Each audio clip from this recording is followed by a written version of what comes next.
It is, well, it's about 7 o'clock. We're close. It is 7 o'clock on a Thursday afternoon, so you know what time it is. It is time for your weekly episode of Look Around the Confederation. Before we get started, please remember the views and opinions expressed in this broadcast are not necessarily the views and opinions of the SCV, it's GEC, Minority Divisions, Brigade Camps, and any subsidiaries, strictly those expressing them. Oh, Facebook is messing up the live stream. That's joyful. Okay, we'll fix that in a second. I would ask how everybody's doing in Dixieland, but it seems like we're off to a rocky start. Technology has been iffy today. Just ask our guest. We'll bring him on after the commercial break. Right now, I'm trying to figure out what is wrong with Facebook. We're getting on that. But how is everybody doing in Dixieland tonight? We have a great show for you tonight as we have Don Smith, the Arizona Division Media Officer, on tonight. He's going to talk about a couple things.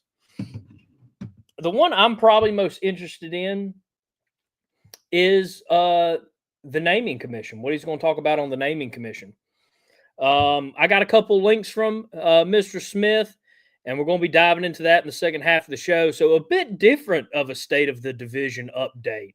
We're not really diving into a division's year or the past couple months, but something that the Arizona division has been staying on top of. And I can't wait to hear more about it. I've been interested in it since Mr. Smith sent a message, and I can't wait to hear what he has to say.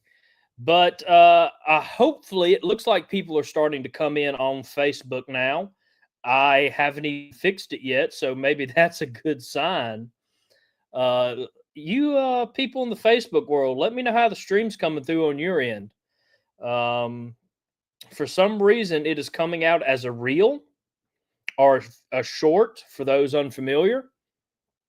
And that's not good. This is an hour-long broadcast. A a reel can only last up to a minute. So don't know how well that's going to go. But it's good to see everybody. If you're wondering why I'm looking down, I'm sharing the episode out, trying to get to as many camps as I can.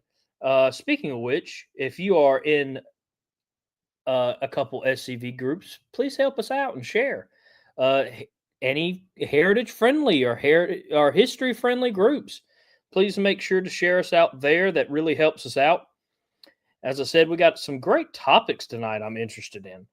Got some great news too, and we'll be diving into that in just a second. If you're in the Arizona division, by the way, shout out. Make sure to share us out in your division. But I am almost done sharing, and I will figure out what in the world Facebook has done. But it's good to see everybody. Past Commander in Chief, the Lone Ranger, Chuck McMichael. Good to see you. Also, the current Army of Trans Mississippi Councilman. He said it is still becoming a reel on Facebook, but then I also got some people saying it's fine. So I want to just show y'all the day-to-day struggle of hosting an online TV show is stuff like this. I don't have any people to yell out when my broadcasting messes up. You know, if you're on a show and it doesn't broadcast on your network, you have someone to blame. It's the network. When something happens to me, I have Facebook, who is 9 times out of 10 the culprit. But Facebook kind of just looks at me and says, "Oh, we'll fix it next time." Nature of the beast, I guess. But now I'm getting reports that's fixed, but that is good. That is good. That is good. All right, as I said, we're almost done here. Sorry, it's fun running a show by yourself some days. But before we get started, I do want to welcome everybody again. Red Clay, good to see you. Al, good to see you. Loy from Camp 648 in Hot Springs, Arkansas. Charles Lee Ray from Louisiana, past Commander in Chief and the most sharp dressed man in the SCV, Paul Gramlin Jr. Good to see everybody. Good to see everybody. Please comment. I know we have more people in the chat, so go ahead and comment. Let's get some people talking. Waiting on the storms. Oh, I know how that is. It poured down rain while I was feeding my horses today. That was not what I felt like dealing with today, but I got soaked. Oh gosh, I got soaked, and then I'm trying to plan a little weekend getaway, very last minute. So it's been just all over the place today, plus work, plus some SCV stuff that we'll actually be talking about tonight. So I'm looking forward to it all. And real quick, for those who tuned in Monday, we do apologize for the Musa Mania video. Don't know what happened to the audio still. Still trying to figure out why it picked the song that it did. I still haven't been able to figure it out. The only thing I could think of is something was wrong with my internet connection, maybe something on our editing software's end. But I did not do a final check, so that is on me not catching that. But we do apologize. We are a family-friendly show that people can bring their kids home to watch. So we, again, apologize for that. Edited out of the broadcast, so you don't have to worry about it if you want to go watch that Monday episode, because it was a good Monday episode. But yeah, no. And I want to thank everybody that sent me a message telling me it happens. I do understand that, but it could have been caught, and it irritates me. I'm a bit of a perfectionist. But it's in the past now. I'm a straightforward thinker, so we're going to move on to the next issue. That video will be played with the new audio some part next week, probably next week's Look Around the Confederation. Because we won't. Well, no, I think we're taking all of next week off, or at least Monday. I'll have to check the schedule after we go off the air, but it will be probably in one of the new Look Around episodes coming up, because I think we got a pretty stacked place in for the Monday show. And good catch, our national membership coordinator, Eric Pravetti. If you have not sent in your dues, please send them in immediately. The grace period expires this weekend. And remember, everybody, to help out Nationals, dues are due July 31st. August is the grace period, supposed to be used if you have to. So let's help out our HQ and send them in as quickly as possible. And it looks like we have the Kentucky Division Commander, Kyle Thompson, on. You're a bit late, but as I said at the start of the show, we did have some funny tech issues that me and Mr. Smith had to work out. So we started the episode a bit late. So, Kyle, you won a whole. You're on the track to win another award for being late anyway. You might as well embrace it. But it's good to see everybody. Good to see everybody. Good to see everybody. All right, we're going to jump into the news. And we'll take a bit of a break here and there, but we do have a guest on tonight, so everything will be a bit more structured than normal on this show. First, we're going to start off in Virginia. Well, we can talk about the Turner Asby Camp, 1567 out of Winchester, Virginia, that when they had booths set up at the Warren and Clark County Fairs this year. That is one of their group photos. And, of course, this is just a picture of the booth. Camp 1567 are a very active camp, and they do a lot of these events. And I ask that you go support them if you can. It's always great to show support for a camp setting up a booth. But also, they have reached a lot of people doing this. So I do want to congratulate them on that. It is important to keep getting out in the public, everybody. Very, very, very important. And let's see here. The next bit of news, we got a couple of events. And this is out in California from our California Division members. Saturday, September 20th at 10 a.m. to 4 p.m. is the 23rd annual Old West Day. There will be live music, food and drinks, vendors, a car and bike show, a petting zoo, an Old West reenactment, games, prizes, costume contests, and a pancake breakfast from 8 a.m. to 10 a.m. and all are welcomed. And of course, a parade at 10 a.m., which I believe our divisions and camps in California will be a part of. California division has been doing a lot of great work out there and has been getting a lot of notice in California, of all places. If that doesn't tell you how hard they're working, I don't know what will. Uh, I want to thank the California division for all their hard work. And of course, we have another event, this time in Kentucky, with a War Between the States Ghost Walk, Step into the Shadows of History. It will be at Maplewood Cemetery in Mayfield, Kentucky. The tour begins at 6:15 p.m. Experience an evening with ghost stories, living history, and echoes from the past of the War Between the States spirits come to life among the gravestones. $5 donation for people attending, and children 10 and under are free. This is an event by SEV Camp 1460. Let's see here. Will there be a Dixieland moose in that petting zoo? No, no, no. The Dixieland mooses are very endangered species. There's only like one available, and you're looking at them. So I will not be at a petting zoo in California. I would love to. Let's see here. Floyd from Camp 648 in Hot Springs, Arkansas. Good to see everybody from Arkansas showing out tonight. Next bit of news is the Missouri Division. Well, they will have a inaugural Confederate Revival Picnic. This is sponsored by the Northwest Brigade of the Missouri Division, Sons of Confederate Veterans. It will be on October 4th at 10 a.m. to 3 p.m. It will be in Richmond, Missouri. The speaker will be Pastor John Weaver, past chaplain-in-chief of the Sons of Confederate Veterans and renowned historian. Session 1 will be the biblical philosophy of history. In Session 2, the revival in the Southern armies.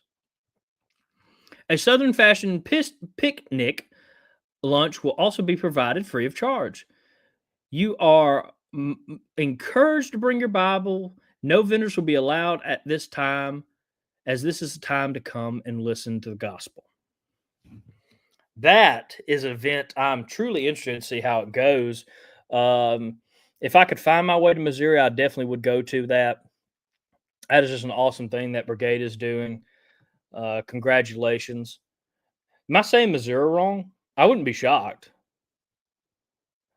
I'm going to trust the words of Past Commander-in-Chief Chuck McMichael, and I have been saying Missouri wrong. And I just realized I went to the Missouri Division not too long ago, and I butchered their state to them. So, my apologies. They're a very nice division. No one corrected me, which they're just being nice. But thank you, Commander. Next bit of news, we're actually going to go to Tennessee. As the General Robert H. Hanton Camp 723 of Tennessee was honored with the Army of Tennessee Superior Camp Award and the National Distinguished Camp Award at the National Reunion in Houston, Texas this year.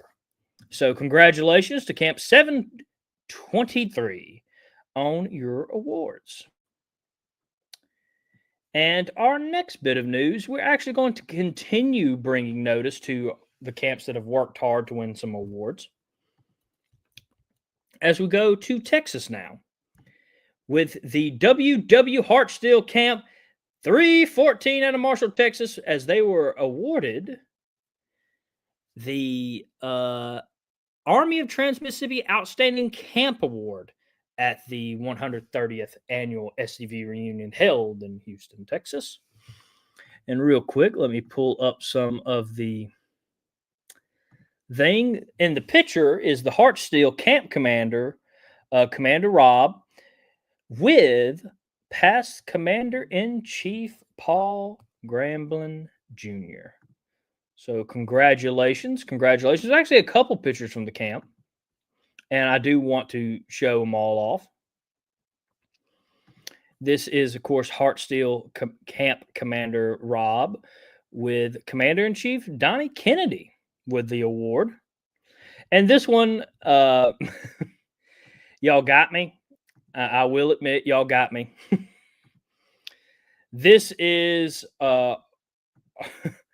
Hartsteel Camp past Commander Bill Elliott with Harrison F. Moose dolls in front of the camp flag. It was great seeing y'all at the national reunion. The Hartsteel camp has been sending in a lot of news recently and have been a very active camp. And they actually do have a bit of news to add to what they're talking about tonight. And we are going to add to that when the time comes. But they have been a very active camp. I can't thank them enough. They've been really fighting hard over in Texas. And for the Tennessee camp, let me remind myself on y'all's camp number before I butcher it. The General Hatton camp, 723. And of course, all our camps that won awards at National Reunion. Congratulations. Y'all keep up the great work. I know y'all are working hard. And our camps are the backbone. And actually, Commander McMichael, that is something that the Hartsteel camp wanted to talk about. So the next bit of news from the Hartsteel camp, they're actually bragging about another camp, and that's something I love to see, camps working together. And so, of course, you can see in this photo is the Richard Taylor camp achieving the Superior Camp Award. And we talked about that, I believe, the last episode of Look Around. And they wanted to, the Hartsteel camp wanted to congratulate y'all. And they're happy to work with y'all. And they cannot wait to continue to work together in each other's projects. And I think a friendly competition is showing where the Hartsteel camp said they are looking forward to seeing y'all next year at the awards luncheon. Let the competition commence. So that's a cool bit of stuff right there. Hey, competition makes everybody grow and makes everybody better. So I love to see it. And I love to see two camps working so well together, both camps supporting each other's events. To these two camps, y'all keep it up. Keep up the great work. Congratulations again on both of y'all's awards. And I can't wait to see who wins next year. But continuing on in the news, let's see here. Got to kind of scroll down to get to the next portion of that. Actually, some interesting news that was sent in. And I don't know if the camp sent it in, but we do want to talk about it. The Star of the West SCV Camp 1253 set up a booth this week in celebration of the 2025-2026 school year being underway at the Citadel, the Military College of South Carolina, established 1842.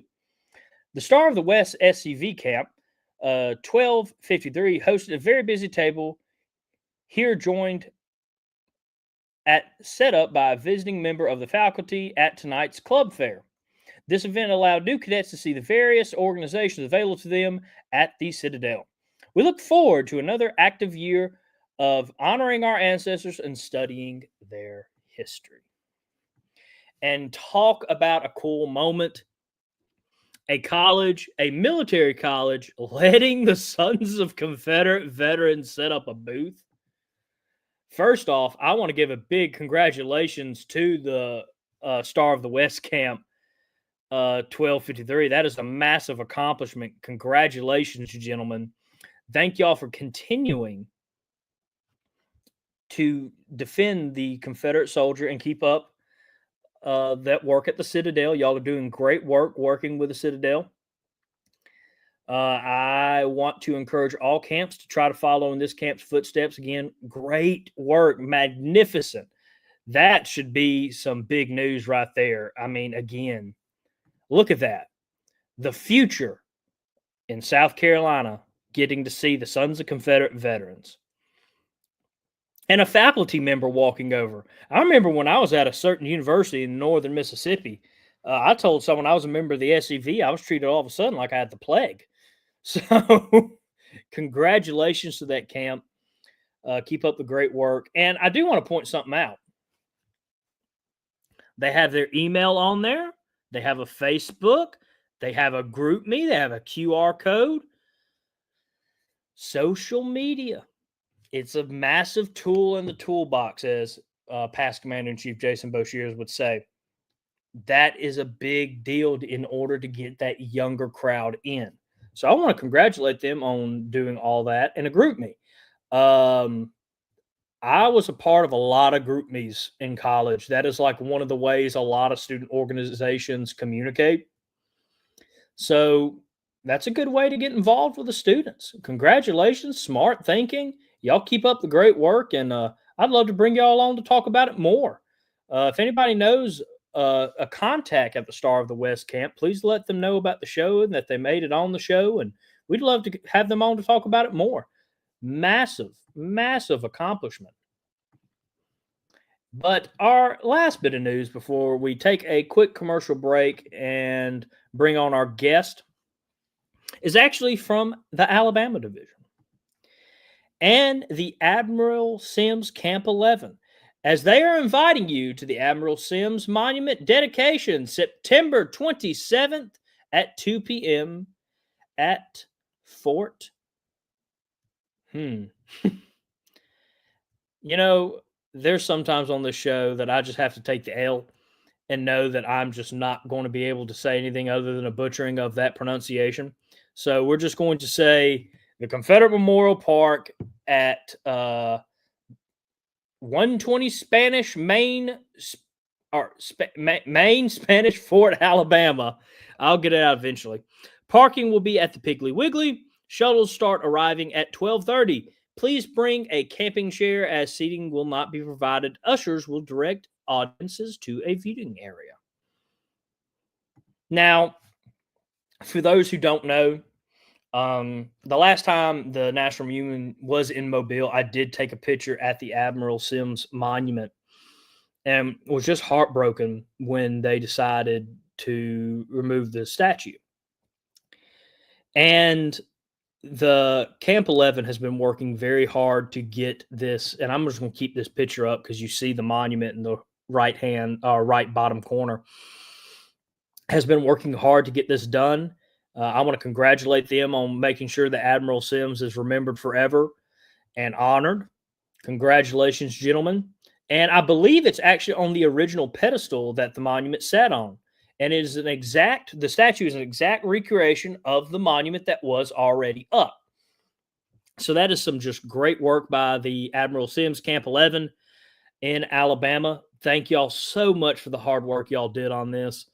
Again, I'm going to try my hardest to be there for this one. Luckily, y'all are a bit close to me, so I'm definitely going to try to be there and congratulate y'all a lot. Again, I'll offer the same thing if we have a member of the Admiral Sims camp. I'd love to talk to y'all and potentially talk about bringing y'all on. Hopefully, sometime soon. We'll see how the schedules line up. But again, keep up the great work, everybody. We had a lot of great news tonight.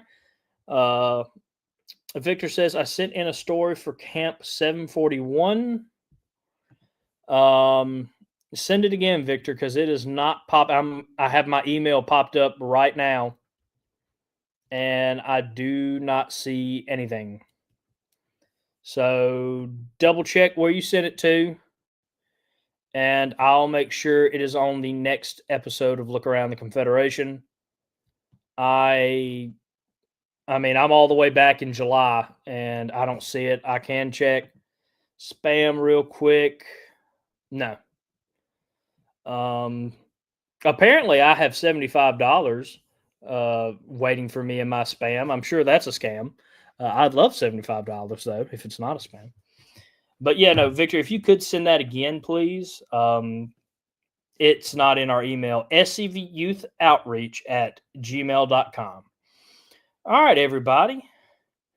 Let's see here. Is there any other questions before we jump on? We're almost at our commercial break, and we'll probably take it a bit early to give our speakers a bit more time. Let's see here. Brigadier General Alfred Mouton Camp 778's in the chat. Good to see y'all. Let's see here. I don't think I see anything else. Well, before we kind of hit our commercial break, please everybody share this episode out. Let's get a lot of people on real quick for our next segment of the show. And let's see here. I don't think there's anything else we need to talk about, so I'm going to start gearing up to get the commercial break ready. Unless somebody has something they can think of. All right, seeing none. This commercial break is, of course, sponsored by scvchat.com. If you want to keep up with SCV Chat, breaking news, and watch your episodes live and some of our favorite archived episodes, please check out scvchat.com. And if you want to support SCV Chat and keep us on the air, please check out our Patreon. We have a lot of levels now. For $2 a month, if you just want to throw your general support towards SCV Chat, for just $2 a month, you can feed a moose. I didn't name it. Thank you, Connor. But you can support us there. We also have a $10 a month Patreon membership. You get access to everything on our Patreon, exclusive shows, exclusive content, blogs from Connor, so much more. And we're trying to continue to think of ways to add more stuff to our Patreon for our supporters over there. And, of course, you get added to the end credits of every episode that we produce here at SCV Chat. Then for $30 a month, you get the merch tier. You get merchandise from us here at SCV Chat. And, of course, we have our sponsor tier, which is $80 a month. And, of course, this episode's sponsor is Dr. Chris Cummins. If you got some knee pain and you're in the Oxford area, please go check out Dr. Chris Cummins. They specialize in knee pain, but he is a good-around doctor. They treat you with some Southern hospitality and treat everybody like they're part of their Southern family. So please make sure to go check out Dr. Chris Cummins, our sponsor for today's episode, and we will be right back after this commercial break with our guest. There is a place nestled in the rolling farmland of southern Middle Tennessee. A home constructed in 1837, nearly lost to the ravages of war. Saved by a servant and a Confederate general. A place where families loved and lost. If walls could talk, what stories could be told? If a place, a home, can feel love, loss, pain, surely this is one of those places. Nearby is a more recent structure, and inside are the stories of heroes and heroines, stories of battles won and lost, stories of sacrifices made by the people of its native soil. A place that will tell the true and complete story of the Southland and the war fought for its freedom. From the causes that led to the conflict to the modern-day struggles to protect Southern history. Historic Elm Springs and the Confederate Museum at Elm Springs are the general headquarters for the Sons of Confederate Veterans. A place where the story of the Southland and its historic struggle is preserved and told. Come and discover your history.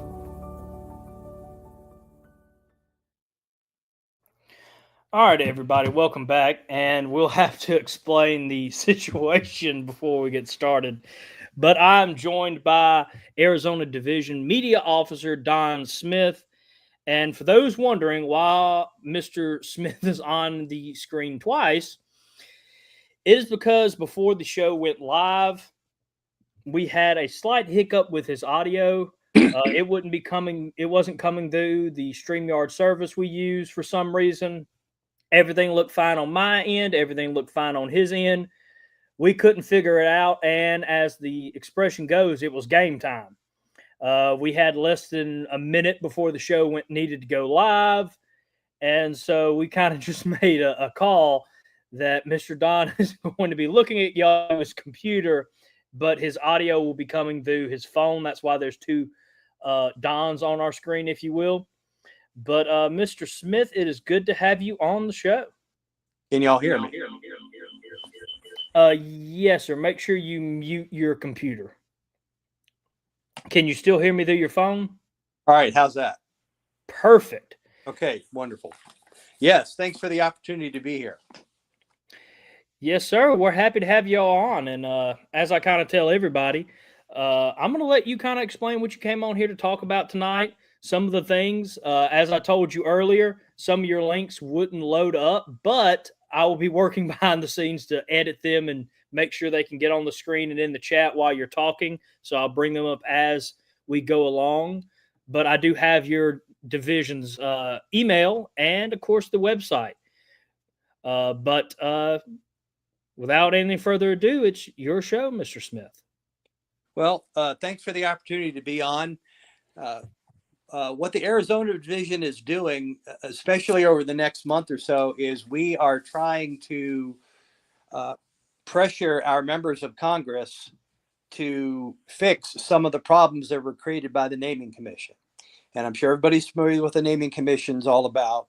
Well, everyone's heard that Secretary of Defense Hegseth has determined to bring the Reconciliation Memorial back to Arlington National Cemetery. And what we're trying to do is we are trying to pressure our congressional delegations to go ahead and support that effort, because there's at least one amendment in federal legislation that will have to be fixed in order for the memorial to come back. But we're also pressuring our members of Congress to look at some of the other things that the Naming Commission did and fix them. And one of the things that we're finding out is that a lot of people don't understand all of the things that the Naming Commission did.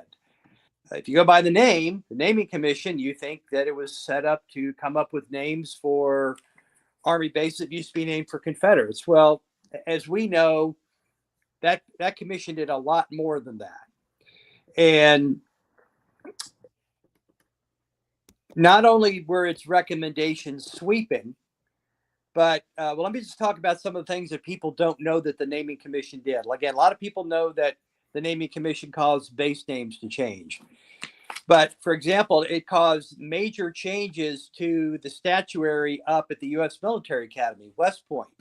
There's a place called Reconciliation Plaza. It was a gift to the U.S. Military Academy from the class of 1961. And it commemorated the reconciliation between North and South after the Civil War. Well, the Naming Commission forced major changes to that plaza there, which was a gift from West Point graduates to the to future cadets, and we think that's a gross overreaction. There was a plaque that had a quote from Robert E. Lee on it. Didn't identify him as a Confederate general, but Naming Commission researchers realized that quote had been said by Lee while he was in the Confederate Army, so they ordered that to be taken down too. The Ranger Memorial, the Ranger Wall of Fame, set up by the National Ranger Memorial Foundation at was Fort Moore, now Fort Benning. That had to be changed because it had John Mosby's name on it. And if you go through the things the Naming Commission did, you'll see that there was a lot of overreaction. So one of the things we're doing is we're asking our members of Congress to explain exactly what the Naming Commission did. Because if you go and look at published reports from members of the Naming Commission, they claim that they had widespread bipartisan support from Congress. And I'll give you just an example. There was an opinion piece that I published in The Hill, and of course now I'm having trouble getting it up on the screen here. But I would encourage everybody to go to The Hill magazine, and it's one of the links that I sent you, Moose. And it's in response to an opinion piece that General Ty Sedgley, the Naming Commission, wrote, where he criticized the Reconciliation Memorial. And in that piece, I quote a statement from the chief historian of the Naming Commission, where he talks about how the commission had rousing bipartisan support from all of Congress for its recommendations and judgments. So what we're doing now is, as citizens, we're going back to our members of Congress and we're asking them, okay, did you really support everything that the Naming Commission did? All of its recommendations, all of its judgments. I mean, this is an act of Congress that created this commission. This is a congressional commission, agents of Congress. So congressmen should be willing to justify what the commission members said. So I thought what I would do is I would read some of the things from the actual judgments of the Naming Commission. And if you read the report of the Naming Commission, and I sent you the link, you'll see that the commission did more than just come up with recommended new names for bases. They actually rendered a pretty sweeping judgment on the overall value, as they saw it, of Confederate heritage. And long story short, they don't think very much of it. All right. Now, here's the judgment of the Naming Commission on Confederate memorials that were created throughout the South and across the United States after the Civil War. Okay, this is I'm reading from a Congressional Commission report here. Most importantly, during the end of the 19th century and the start of the 20th century, the South and much of the nation came to live under a mistaken understanding of the Civil War known as the Lost Cause. As part of the Lost Cause across the nation, champions of that memory built monuments to Confederate leaders and to the Confederacy, including on many Department of Defense assets. Okay, here's the key part. In every instance and every aspect, these names and memorials have far more to do with the culture under which they were named than they have with any historical acts actually committed by their namesakes. So this is the judgment of a congressional commission. It is being taken by many as the opinion of the United States Congress on Confederate heritage. Now, I don't see how we as SCV members, with the charge we have, can ignore that. So we've been going to our members of Congress and saying, okay, what exactly do you mean by that? And then we point out some of the obvious inconsistencies of the report. How many monuments to Confederate leaders and the Confederacy do you think were created across the United States in the years after the Civil War? According to the Southern Poverty Law Center, there's over 1,000. What I did was I downloaded their list of monuments, and then I stripped out all of the ones that address, for example, just Confederate soldiers. There's a lot of Confederate soldier monuments. But anything that might be construed as a monument to Confederate leaders and the Confederacy, I left in the list. It was almost 700 monuments. Now, does anyone think that this commission did enough research to be able to say that in every instance, in every aspect, all of those memorials should be viewed as lost cause totems, as opposed to honoring, for example, the men from that community who fought under a particular general? For example, my mom grew up in Lexington, Virginia. That's where she was born. There's a statue of Stonewall Jackson there. When she looked at the statue, she said she didn't think of the lost cause. She thought of her grandfather who fought for the Confederate Army. We all know that memorials do quite a bit to help people heal from after a war, the trauma after a war. We think what we know is PTSD right now. One of the main benefits of Vietnam Veterans Memorials has been able to help the Vietnam veterans heal from that war. Confederate communities needed to heal from the trauma of the war. Those are all good reasons for putting up memorials. The Naming Commission blew right by that. Our members of Congress need to explain that to us. Here's something else from the report. Let's see. I'm just going to read it to you. Commemoration and history come from all sections of our society and serve different purposes for different people. So what I'm going to read is I'm going to read a section where we're building up to a major conclusion from the commission. History describes the people and places of the past in all of their greatness and grimness, achievements and failures, nobility and notoriety. Commemoration elevates an act, event, or individual by bestowing it with communal esteem and honor. The best histories present humans and their choices in the context of the complicated days they lived through, articulating those decisions and actions to inform us on the societies of our past. The best commemorations highlight individuals, movements, and moments that epitomize the highest value of our present and motivate us as we shape our societies of our future. Hold on, I'm almost there. It counts, explains, and examines. Commemoration celebrates, affirms, and extols. History is about who we were. Commemoration is about who we strive to be. Now, here's the critical part. In passing the National Defense Authorization Act, the United States Congress determined that Confederates and the Confederacy no longer warrant commemoration through Department of Defense assets. Now, just think about that and think about your reaction as a Confederate descendant, especially since you know that there are thousands upon thousands of Confederate descendants who faithfully served the United States military. I'm one of them.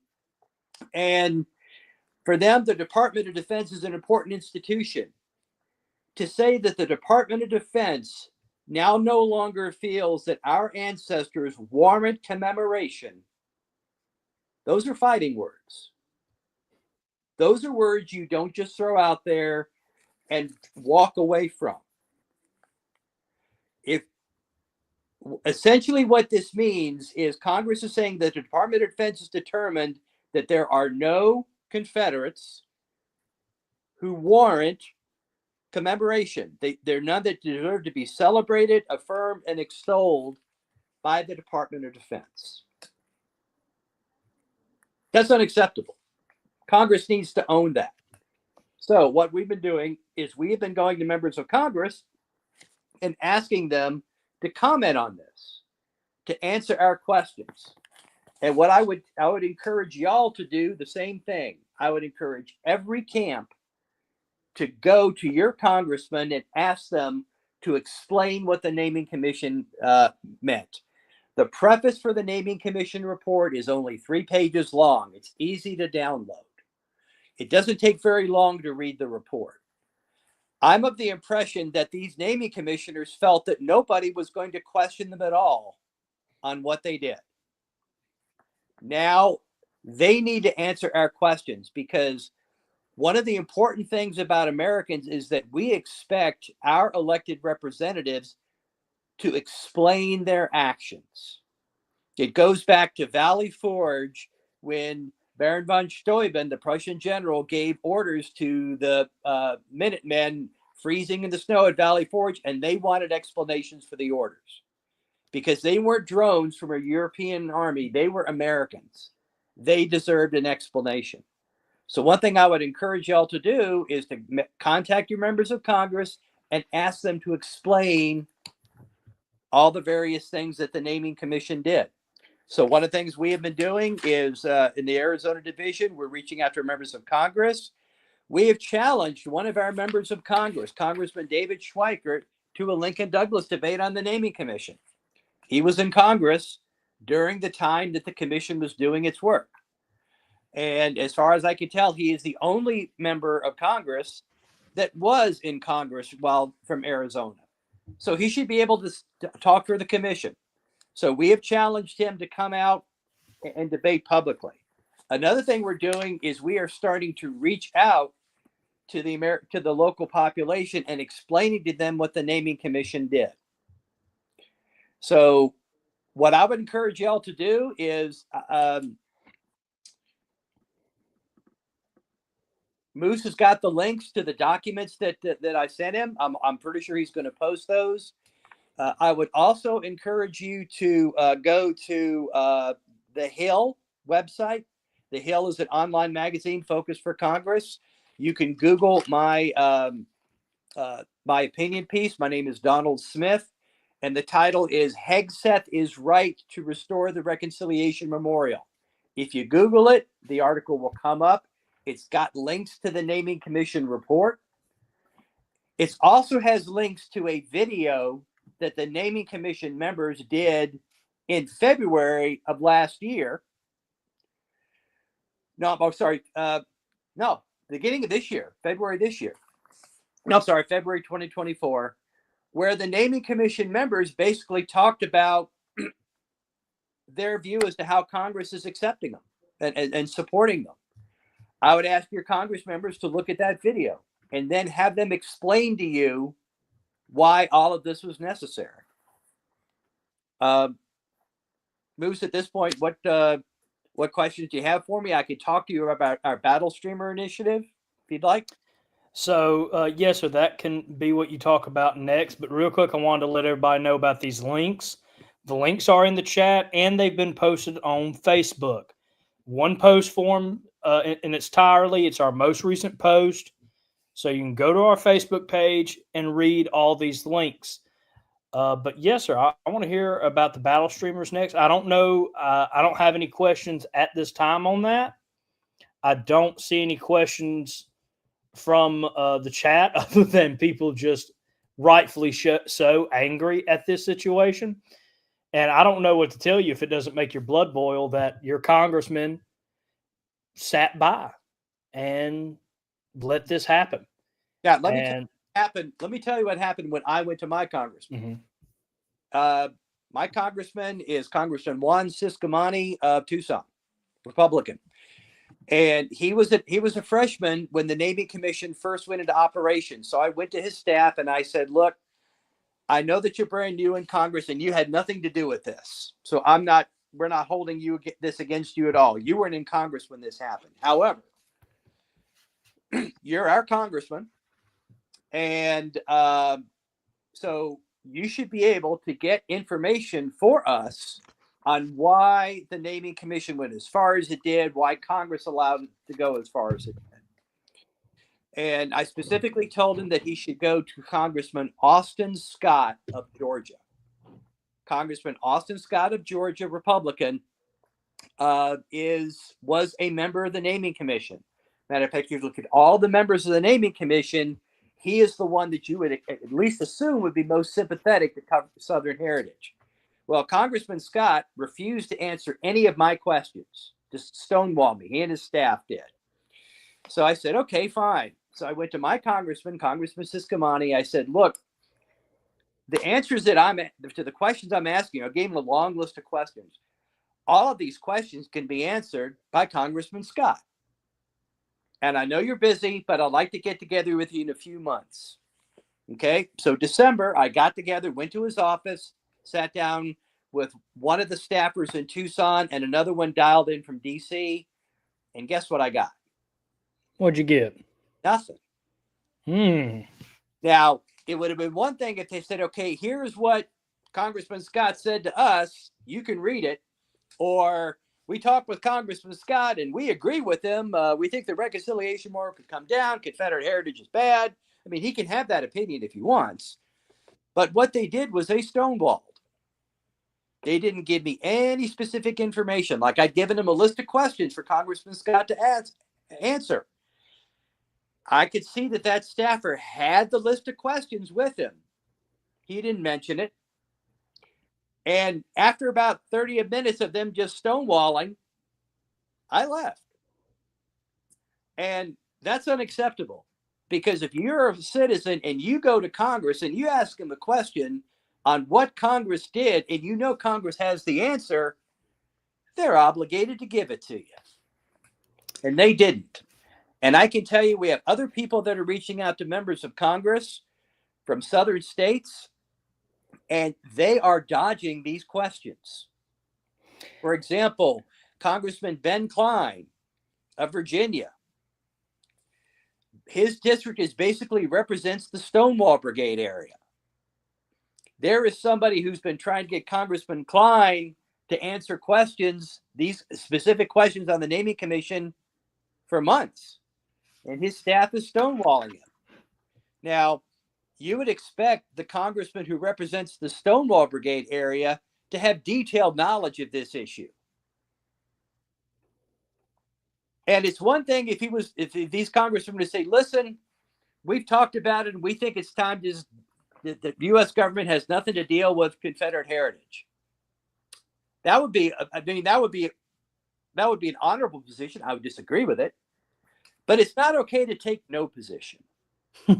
It's not okay not to answer the question, especially if we are trying to get you to explain something that Congress did in the first place. As we all know, the naming commission went far, far beyond just a few base names. We deserve an explanation. And we've talked about that on the show before, how they went above and beyond attacking Confederate heritage. I mean, they made it their mission. And the people on that commission aren't really our friends. I know I can think of one that I really don't like. And I've pointed his name out a couple times. He worked with PragerU a while back for a little episode that we debunked. Right. But go watch that video, by the way. But now, I will say General Sedgley's entitled to his opinion. Oh, yeah. Out of Americans that have that opinion. One of the things the Arizona division has asked West Point is to clarify whether he had the authority to do that as a representative of the U.S. Military Academy, because that's how he was labeled on the video. Now, all of us know that you're not supposed to wear your uniform to air your personal views. Anybody in the military knows that. And we all also know that if you have senior leadership that abandons standards, there is a quote that is attributed to former Army Chief of Staff of Gordon Sullivan, going by name here, off the top of my head here. I haven't had a chance to look it up, but this is the way it was taught to me, where supposedly General Sullivan said, if you're a leader, your job is to enforce standards. If you violate the standard yourself, you have just set a new, lower standard. And West Point is supposed to set standards. But one thing I would also tell people is don't just think of the naming commission as a bunch of folks thinking about basic names. If you read the naming commission report, you will see essentially that Confederate heritage and the Confederate heritage community got put on trial. Well, did we have a defense attorney? Did we have a chance to question the commission members? Was the commission unbiased? I mean, again, this is not the way Congress is supposed to act. And one of the reasons that I recommend we push this is that if you go listen, and I'll send you the video for the link for the video for where the naming commission members talked up at Hamilton College in New York in February 2024. They talked about how they viewed the commission as a standard for how Congress can tackle other contentious issues in our heritage. So we're obligated to speak up, and I would encourage everybody to do that. So let me talk a little bit about the Battle Streamers Initiative. Real quick, Mr. Smith, I hate to butt in, but there's a couple comments that I think are pretty enlightening on what you've been talking about. Of course, past Commander-in-Chief Chuck McMichael. The GOP is not our friends either. They're afraid of being called names, what I like to call in the PC world the R word, or they're just Yankees. And I couldn't agree more. Politicians are a lot more scared of what our enemies will do to them than us holding them accountable to represent the Southern community. I agree. And I think that's why one reason, while the SEV can't get involved in politics, you as a member of the Southern community, you as a member of the Southern Heritage community can get involved. Right. And I admire, there was a member of the Georgia Division SCV that got involved in politics for this specific reason, is because the politicians are attacking us.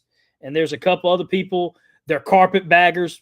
Yeah, the majority of people in Southern politics are carpetbaggers. They don't like us. They want to see the death of our heritage and our organization. That shouldn't shock you. That's why we need to fight them. And again, the SEV can't, but you can.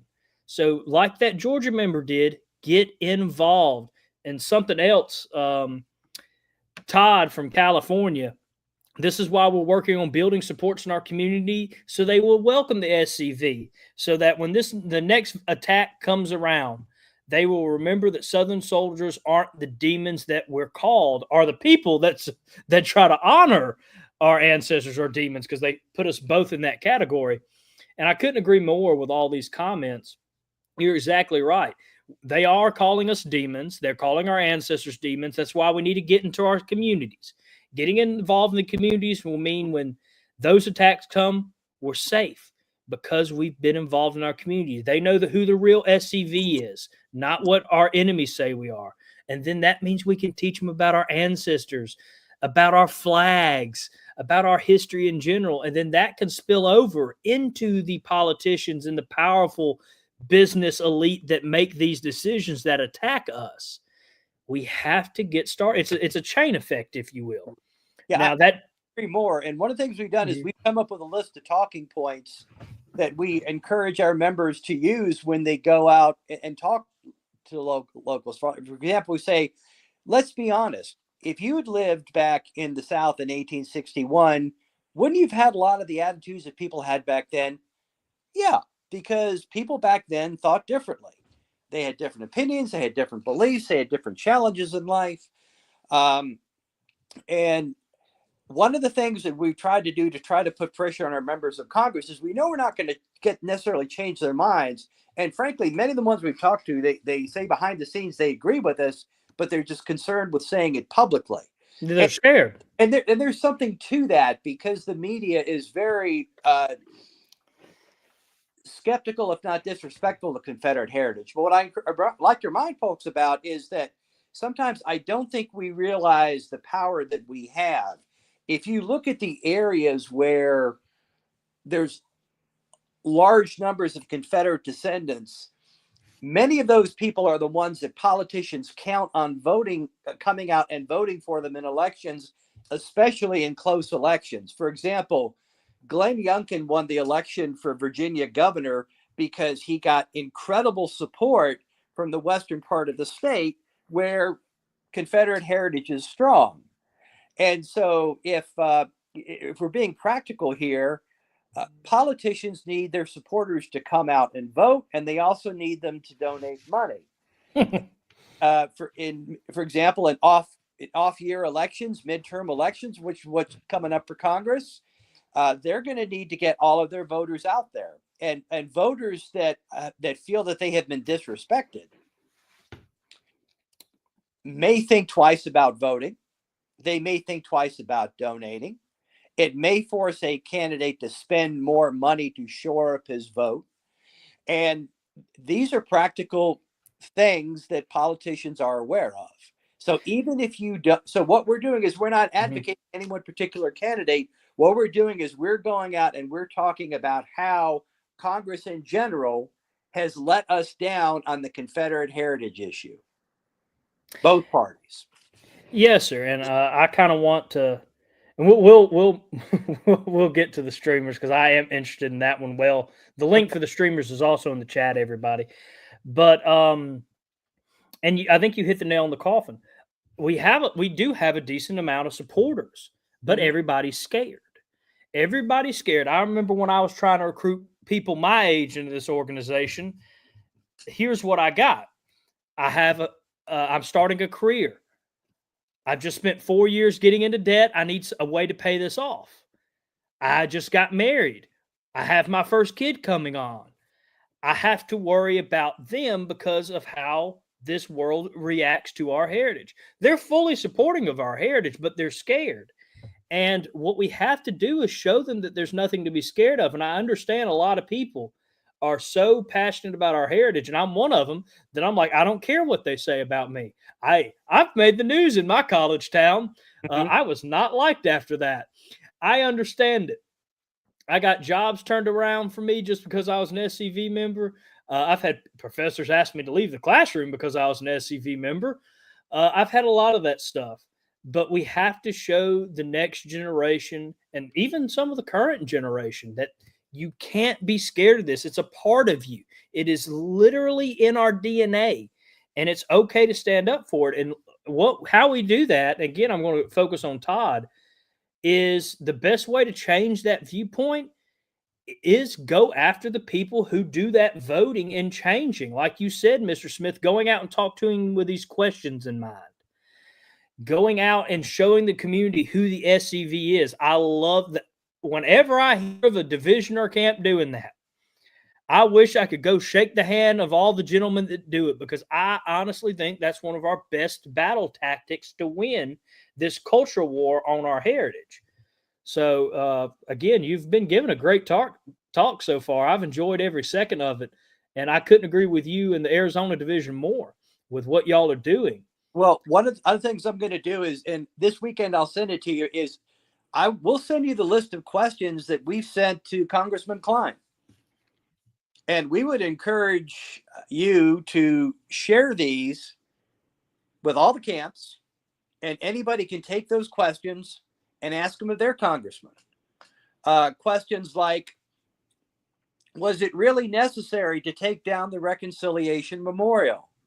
Was it really necessary to take down Reconciliation Plaza or in my opinion, damage it at the U.S. Military Academy? What kind of message is that going to send cadets in terms of how countries should handle their own civil wars? Because there's lots of international cadets that go to the U.S. Military Academy. We use that as a teaching opportunity. And these are cadets that know about Robert E. Lee.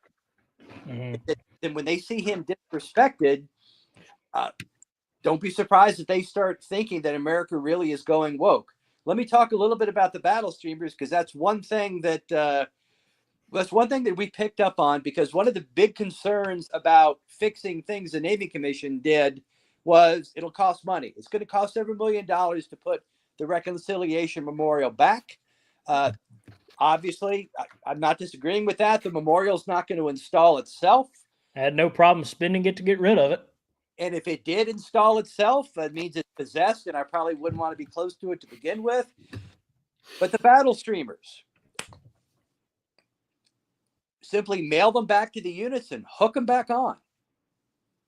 And we put together an information paper that we gave to our members of Congress to explain why this would be something that would be easy to do. It costs virtually nothing. And if you do have communities where people are hypersensitive about the Confederacy, I think we've all seen military colors before with the battle streamers hanging off of them. If I was to hold up two sets of colors with streamers on them, one with Confederate and one without, the only way that you would know if those flag had Confederate streamers on it would be to walk up to the flag and paw through the streamers. So if you see a flag walking by in a parade, you're not going to get triggered by that. And we've sort of used that as a test case, because that should be an easy thing to justify. Because one of the overreaches of the Naming Commission was they threw everything about Confederate heritage into this one lost cause pot. And they came up with the opinion that you can't support or honor anything about the Confederacy, any Confederate. So Robert E. Lee can't be honored. Stonewall Jackson can't be honored. The soldiers who charged Cemetery Ridge, who were immortalized in David McCullough's speech in the Civil War miniseries, they can't be honored. The Angel of Marie Heights can't be honored. A lot of people will recognize that that's an overreach. So that is one of the things that we have been pressuring our congressmen to do, and unfortunately, they've blown us off on it. Again, I hate to say I'm shocked. And so now what we're doing is for the past 2 years, we've kept very good records. Who we've emailed, who we've talked to, and now we're starting to go on radio shows. Matter of fact, our first one is going to be September 10th. It's on Inside Edition in Tucson. It's an internet radio show, so everybody can listen to it. And we're going to talk about how Congress has handled the Confederate heritage issue. There's a lot of Confederate descendants in Arizona. There's a lot of Confederate descendants all over the whole country. And so what we're going to do is we're going to have this discussion at as many public places as we can. We're hoping that the media will pick it up, and maybe they will start asking some of these members of Congress to explain what they've done. Because unfortunately, what the Navy Commission had done is they have set up a precedent where you can essentially blame the soldier for the war. And that's something we learned after Vietnam was not a good thing to do. A lot of Vietnam veterans suffered because they were shunned because America was unhappy with the Vietnam War. Well, hopefully we learned our lesson from that. People fight wars for a lot of reasons, regardless of the cause for which they fought. One thing I learned in the military is one thing that they taught us, and it's true, is when you're in battle, and I was never in battle, I'll admit it, but I know people who were. And when you're in battle, you're thinking of the man to the left of you and the man to the right of you. That's who you're fighting for in many cases, not for whatever the political reason that the war was started for. And we have always honored that for all American fighting men and women. We name Army helicopters after Native American tribes. The Apache, for example, is the primary attack helicopter the U.S. Army uses, even though we all know what the Apache did to U.S. soldiers and white and Hispanic and black settlers.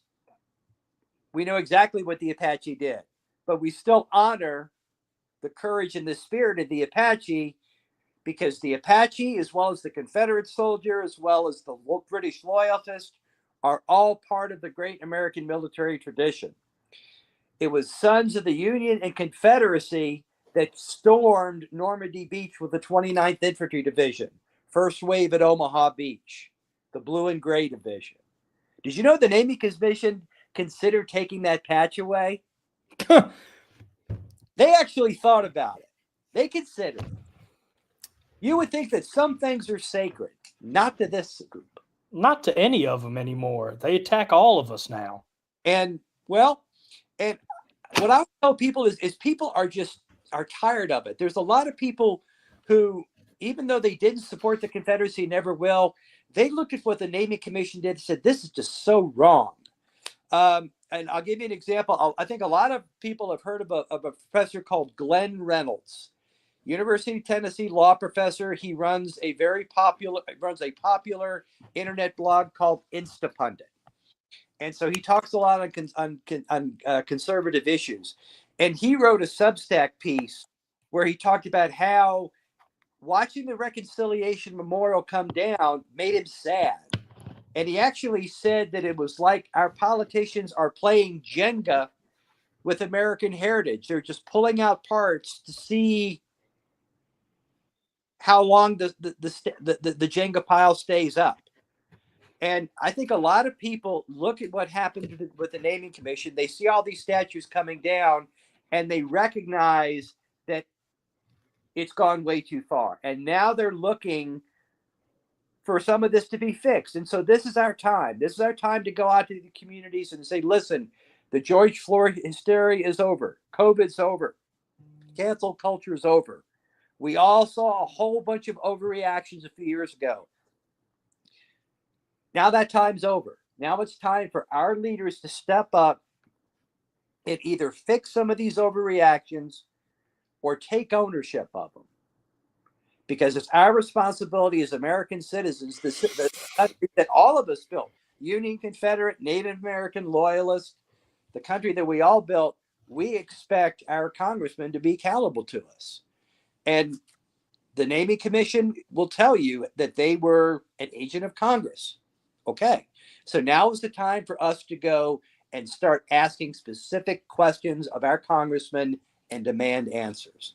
And what I hope will happen is that a bunch of these congressmen realize that we're not going to go away. We're asking for specific answers to specific questions that Congress should answer. And hopefully they'll say to themselves, we're going to look really bad over time if we don't answer these questions to explain what our commission did. People who care nothing about the Confederacy, they will think that stinks. And that's not a good look for a congressman. And so that's your opportunity. And I will send you the questions that we're giving out. We'd encourage you to send them to your congressman. Also ask them about the battle streamers, because that's in there as well. And I think I saw a link in there to an article that I wrote recently about the battle streamers and our initiative. Mhm. And just press them because they owe us answers. Amen, Mr. Smith. I want to thank you for coming on, Mr. Smith. It's been a great episode, very enlightening too. Thanks for And I that. hope. Oh, yes, sir. You did us the service. We're happy to have you on, and hopefully, I ask everybody please join us in these endeavors.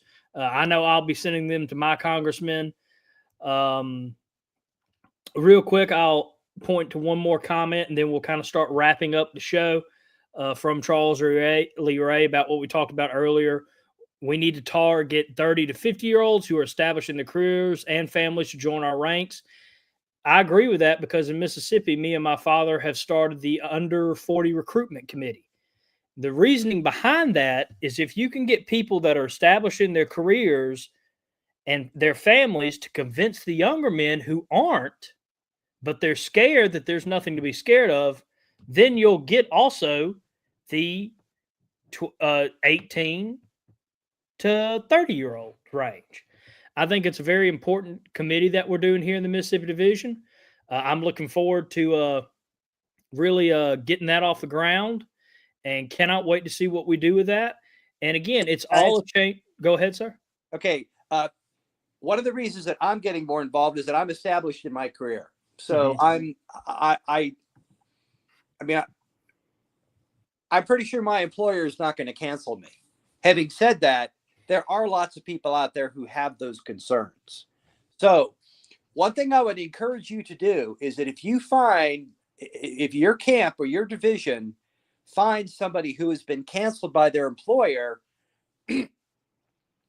have the division make as big a deal about it publicly as possible. Go to the news, interview the people, because employers are not allowed to do this. And now the public mood has changed. People are tired of being hassled by their employers. And I think you're going to find that a lot of employers, if they sense they're going to have to answer for firing somebody because somebody was simply had Confederate heritage, that's a lawsuit that's waiting to happen. Mm-hmm.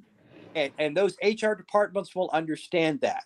And also with the current administration, the Department of Justice is going to take a dim view of that.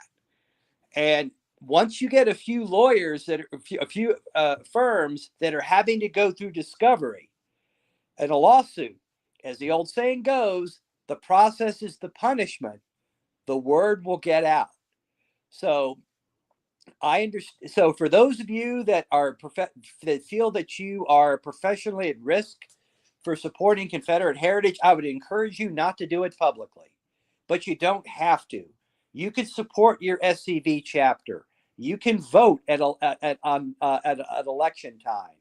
And if we have I wouldn't say a silent majority, but if we're able to build a silent cadre of people that will go to the polls and their Confederate heritage will influence their vote and it will influence their giving to candidates, especially for candidates there in districts that are very close. Like, for example, the House of Representatives is almost evenly divided. Just a few seats either way can swing the power from one party to another. So, for example, in Arizona, one of the reasons we're pushing the congressional districts or congressional members is that two members of the majority party from our state, Congressman Schweikert, who we've challenged to debate, and Congressman Siscomani, whose staff blew me off, are both on the bubble for the next election. So they need good turnout in areas where Confederate heritage is strong. And so we are going to target our message, our nonpartisan message about the way Congress has handled this issue in those areas and let the chips fall where they may. I encourage y'all to do the same thing because I think you will find that there are many members of Congress out there that are counting on strong support from Confederate heritage areas in the next election. And as Jeff Foxworthy said, and this is one of his quotes, if you're someone that talks about politics a lot but never gets out there and votes, you might be a redneck. Well, sometimes there's power in not voting. Sometimes there's power in not donating. And I'll just leave it at that. Yes, sir, there is. And I do want to remind everybody to share this episode out. And again, the things we've talked about tonight, these are massive keys to our success in the future. Again, Todd saying he made their local mayor, or he's in the process of making the local mayor a friend of the SCV.